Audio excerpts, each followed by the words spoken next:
예, 박근혜 대통령 측이 탄핵 심판의 증인 39명을 무더기로 신청하면서 지연 전략을 쓰는 것이 아니냐 이런 지적이 나오고 있습니다. 정치부 사회부 취재 기자들과 함께 이 문제를 한 걸음 좀 더 들어가 보겠습니다. 왜냐하면 그러므로 해서 과연 헌재는 어느 정도 영향을 받을 것이냐 아니면 안 받을 것이냐 이 부분이 당연히 궁금해지기 때문이죠. 지금 윤서령 기자하고 백종원 기자가 나와 있습니다. 먼저 윤서령 기자. 증인을 대거 늘린 것 외에 대통령 측의 지연 전략으로 의심되는 정황이 또 있다고요?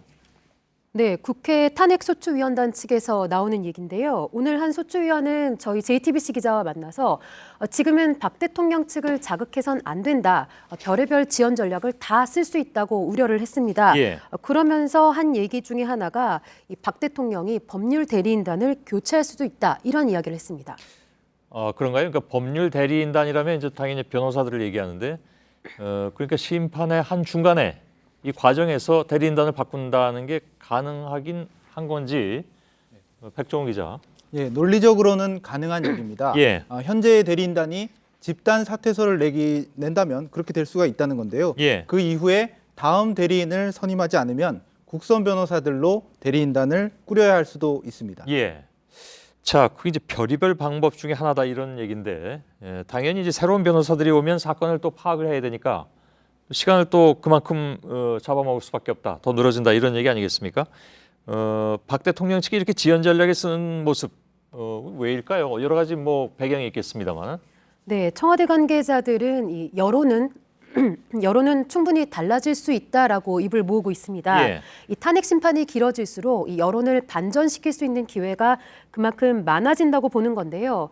이미 그 검찰과 특검 그리고 법원에서도 인정했던 JTBC의 태블릿 PC 보도에 대해서 보도를 했던 태블릿 PC에 대해서 조작서를 끊임없이 유포하는 세력이 갈수록 목소리를 높이고 있는 것과도 무관하지 않다는 분석입니다. 예.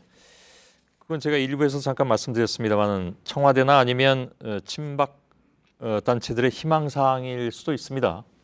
오히려 그런 상황이 온다면 여론은 오히려 더 나빠질 가능성이 더 크다고 볼 수도 있을 것 같은데 박 대통령 측이 증인을 39명을 신청한다고 해서 그게 다 받아들이지 않을 가능성도 당연히 있는 거죠. 예, 그렇습니다. 증인 신청자 중에서 얼마나 결정될지는 이틀 후인 25일 9차 변론에서 정해집니다. 예. 헌재가 새 증인 채택 규모를 그때 발표하게 되는데 헌재가 세월호 7시간 의혹이나 두 재단 강요, 모금 강요 등에 대해서 즉 주요 헌법 위반 사유에 대해서 한해서 증인들을 채택할 것이란 관측도 나오고 있습니다. 예. 자, 그럼 오늘 대통령 측이 증인으로 신청한 강석훈 현 청와대 경제수석 같은 경우에 이런 부분에서는 별다른 별 관련성이 없어 보이는 그런 측면이 있지 않습니까? 그러니까 증인으로 과연 채택될지 그걸 좀 지켜봐야 될 것 같습니다. 하나의 시금석이 될 수 있을 것 같으니까요. 그런데 이렇게 현직 수석이 직무정지 중인 대통령 측과 협의해서 탄핵 심판의 증인으로 나오는 것이 정당한 것인가 하는 얘기도 나오고 있습니다. 거기에 대해서는요? 네, 이들 수석이 증인으로 출석하는 문제에 대해서는 이 사전에 협의가 된 것으로 파악이 되고 있습니다. 예. 때문에 이 직무 정지 중인 대통령이 이 다른 문제도 아니고 탄핵 심판 대응 문제를 논의를 했다면 논란을 피할 수 없다는 지적이 나옵니다. 예. 근데 오늘 신청된 증인들 가운데는 기업인들이 있습니다. 네. 그런데 그 중에 상당수가 이미 우린 강요받고 재단에 출연했다 이런 얘기를 하고 있는 상황인데. 그게 오히려 그 대통령 측이 증인으로 내세우겠다는 것이기 때문에 이걸 좀 납득하기 어렵다 이런 얘기도 나오고 있습니다. 예, 취재진 확인 결과 이재용 삼성전자 부회장도 대통령 측의 증인 신청 명단에 들어 있었습니다. 예. 황창규 KT 회장도 들어 있었는데요. 이들 두 기업 모두 뇌물 혐의와는 별도로 강요에 의해서 두 재단에 출연을 했다 이런 입장이기 때문에 예. 대통령 측에 불리한 증언을 할 수가 있는데 그런데도 대통령 측이 증인으로 신청을 했다는 겁니다. 예. 그러니까 심판 지연을 위한 목적이었다면 왜 이런 식으로 증인을 신청하겠느냐 이런 얘기가 나오는데 아무튼 이번 증인 신청을 헌재가 어떻게 정리하느냐를 보면 전체 심판 일정의 윤곽이 분명히 나올 것이다. 내일 모레쯤에. 예. 그건 맞죠? 예.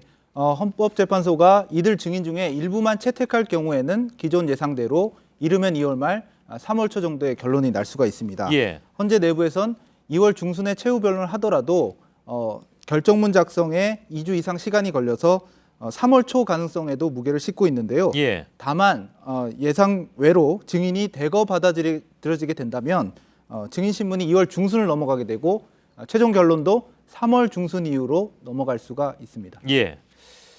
자, 그래서 아까 백종원 기자하고 일부에서 잠깐 얘기했습니다만은 상식적으로 보자면 증인을 상당 부분 받아들인다 하더라도 당초 예상 즉 2월 말 3월 초에서 그보다 한 달 더 이상 늘어지는 일은 없을 것이다라는 것이 이제 법조계에서 나온 얘기긴 한데 그렇습니다. 아까 말씀하신 그 표현이 어떤지 모르겠습니다만 별합을 방법까지 동원될 경우에는 더 늦어질 가능성을 완전히 배제하기는 어렵다. 그러니까 지금으로선 딱 뭐라고 얘기하기는 어렵고 일단은 내일 모레 있을 증인 채택 문제 그걸 좀 지켜봐야 될 것 같습니다. 국회 소추위원단 쪽에서는 날짜를 좀 당겨보겠다고 오늘 그 준비 서면을 다시 제출했다면서요? 네, 조금 전 확인이 된 내용인데요. 예. 소추위 측에서 준비 서면을 제출을 했다고 합니다.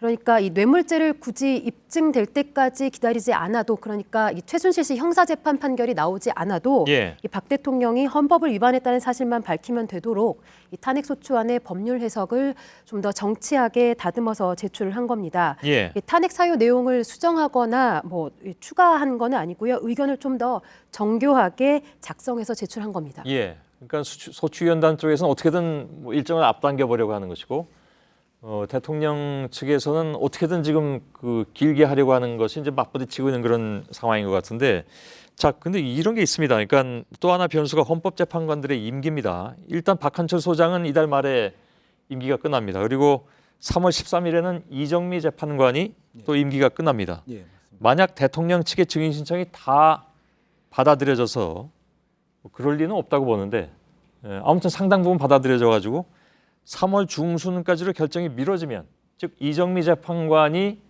그만둔 임기를 다 한 때까지도 결론을 못 내리게 되면 그때는 어떻게 되는 겁니까? 예, 일단 7명의 재판관이 남는데 이럴 경우에 2명의 재판관만 반대를 하더라도 탄핵 인용이 어렵게 됩니다. 예. 이 때문에 국회 측은 3월 13일 이전, 즉 이정미 재판관 퇴임 이전에는 반드시 결론을 내자고 말하고 있습니다. 예.